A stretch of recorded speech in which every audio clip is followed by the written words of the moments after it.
The challenges that procurement professionals have faced over the last 12 months has changed, as no longer can we take BAU as a given and what is the norm. We have the cost of living crisis, spotlight on improving sustainability practices, and continuing political instability, which has all established the need for procurement professionals to react to market conditions in a speedy and agile way. The pandemic certainly established a change in tone and pace that has not abated, and the result is the market has never been as fast moving and as challenging as it is today. Not only this, but an increase in the regulation of supply chains as a result of Brexit, overall scrutiny on general legislation when using suppliers, and increasingly complex audit trails have put the pressure on procurement professionals to take on more of the burden and assume increasingly multidimensional roles within organizations. This is in no small part due to the excellent job that has been done by the profession in recent years, with the profile as high as it's ever been. Skills needs across the sectors have certainly changed as a result of all the moving parts in the wider market. Skills are having to change to meet demand, and this is definitely true of the procurement function.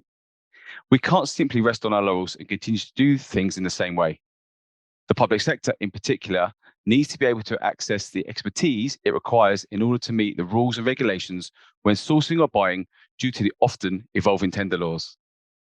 Stakeholder management skills, supplier management, and data manipulation are the key skills across all sectors, and having these skills will help streamline these processes across all sectors, will introduce more diversity into the supply chain, which will help to foster innovation, make potential cost savings, and enrich their organizational culture. The drive within the sector to change from within to work and to go out to suppliers is creating demand for skills needed to drive transformational projects and experience of that environment.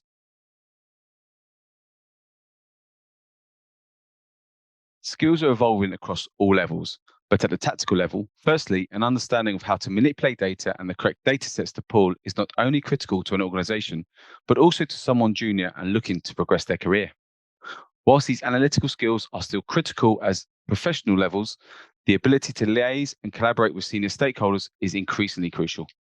They need to be able to devise and, more importantly, deliver the creative storytelling that will get buy-in from people further up the chain of command, helping to ensure that a project or program is a success. For an advanced professional, securing the buy-in of senior stakeholders from the outset and conveying the value of procurement as a strategic function will be essential to not only their professional success in years to come, but the success of their organization, function, and of course, their teams.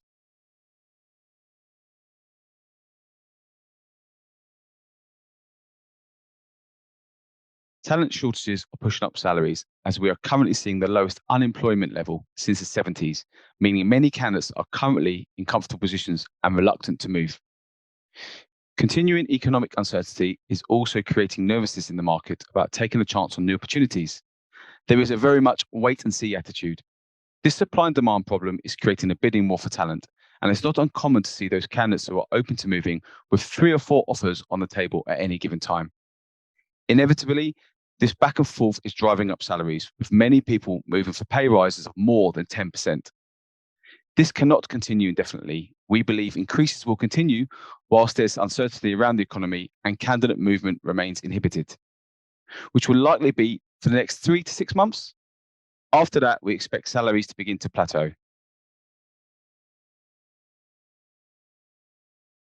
Looking at industries most in demand this year, we are currently seeing demand and interest in procurement projects crop up in defence, engineering, and manufacturing industries. This is mainly due to the fact that these particular industries are seeing investment when it comes to new innovation, making them extremely attractive opportunities for ambitious procurement professionals. The right procurement skills are also high in demand with central or federal government, where there are a large number of transformational projects in progress, mainly in a bid to rethink the way the government operates and how it procures things. However, it faces a number of challenges when it comes to securing and keeping talent, not only from a salary point of view, but formulating the right retention strategies in the face of an extremely prolific number of vacancies. To keep candidates engaged in the application process, there are a few recommendations I can make for improving the applicant journey. Firstly, test your application process from start to finish. How long does it take to complete an application online? How many steps are there as part of your interview process? Be sure to review not only the time it takes to complete the process, but also what communication the candidate is going to get at each interval. Ensure your process keeps the candidate engaged at every single step. Secondly, ensure your website or portal is mobile optimized. These candidates can start and stop their application and save their activity so far and incorporate personalized communication so that a candidate always knows where they are in the process. You can also consider ordering your hiring managers' current interview processes and look to create a more standardized process across your organization. Review elements including interview structures, questioning techniques, the time each interview is taken, and the number of interviews hiring managers require. Lastly, make employee reviews part of your attraction strategy. People and culture is the most important aspect that candidates want to know about when applying for a new role. In order to help your people and culture in a way that will resonate with your target audiences, conduct an employer brand health assessment to understand the current online sentiment regarding your organization. As a step two, consider assessing your key competitors and see how you compare. Consider also encouraging your current workforce to write employee reviews to provide candidates with an insight into your organization.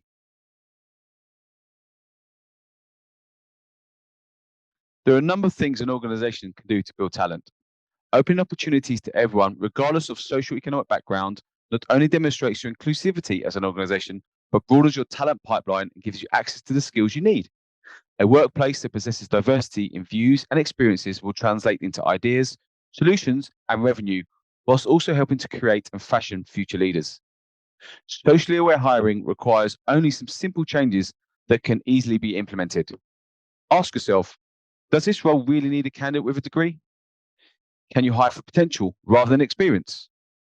Advertising far and wide, casting the net further than your immediate area, borough, or state, using a broad range of channels and working directly with local representing underrepresented communities, schools, and youth organizations, as well as universities, not just the elite ones, are all measures you can take to attract a broad range of candidates. As part of a response to this challenge, we've created a skills and learning business at Hayes, which is a solution that not only bridges the talent gap and enables social mobility, but helps organizations build and develop their future workforces. Combining all the best aspects of the traditional skills development models, such as bootcamp training, apprenticeships, and hire train deploy, but without barriers like learner fees and penalties that historically have prevented people without the economic means to undertake these programs. We provide learner communities with fully paid training that's tailored to employees' specific needs.